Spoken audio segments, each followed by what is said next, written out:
Ooh, all sizzle no steak. What are the most disappointing games that you are most looking forward to? Thousands of people voted on Ranker.com. These were their answers. Oh boy, ranking thing. At number 10, Killzone. Yeah, remember the phrase Halo Killer?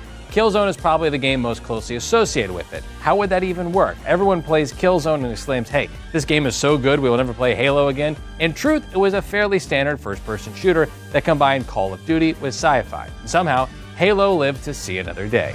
Number 9, Mass Effect 3. Yeah, pissed off the crybaby gamers from opposite ends. Starting with Day 1 DLC. Hey, did you hear? EA needs another $10 from you to buy more food for their ranker.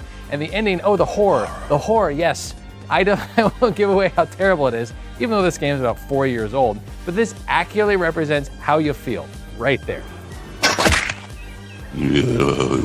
Number 8, Doom 3. Yeah, remember the Sam Raimi Spider-Man movies? 1 was great, 2 was even better, and then you had 3, right? Such is the fate of the Doom series. id Software decided to create a Franken game with their original Doom mixed with a Half-Life style gameplay, and voila, mediocrity. For Flashlight connoisseurs, however, 10 out of 10.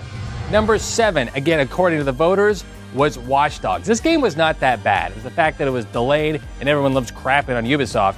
They built up a tremendous amount of hype for Watch Dogs, but then they released a game that, yes, you spend a lot of time driving, and when you aren't driving, you're in a shootout. Final Fantasy VIII, that's number 6, okay? It had some big shoes to fill after the revolutionary 7th game, and fill it they did, with Droopy Dog himself, Squall Leonhardt. Yeah, boo-hoo, everything sucks. Let's be clear. There's a loud minority of people out there that love this game, and they're more than entitled to play this Twilight-esque video game. Pro tip, play 4, 6, 7, or 10 before you do this, and you'll thank me later. Number 5, Enter the Matrix, an absolute disaster for WB Games. It was trying to ride the coattails of the Matrix craze. Enter the Matrix was a game rushed out the door to coincide with Warner Brothers' release of Matrix Reloaded. I think we all know how that worked out. Dismal controls, shoddy graphics, and live-action footage that made it pretty obvious that the actors were not pleased to be filming for a video game.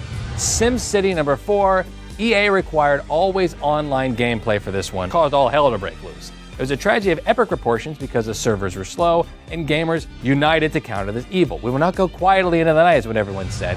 All right, number 3, according to voters on Ranker.com, Batman Arkham Origins. Now, this game promised to be the biggest game of all time, and the Arkham games, for the most part, were some of the best reviewed games of the last 6 years, except for when they pooped out what was ostensibly a carbon copy of Arkham City, and then they put the name Origins on it and made it more boring, and all the PC versions went to hell. If you can't get Kevin Conroy and Mark Hamill to voice your Batman and Joker, you are wasting your time.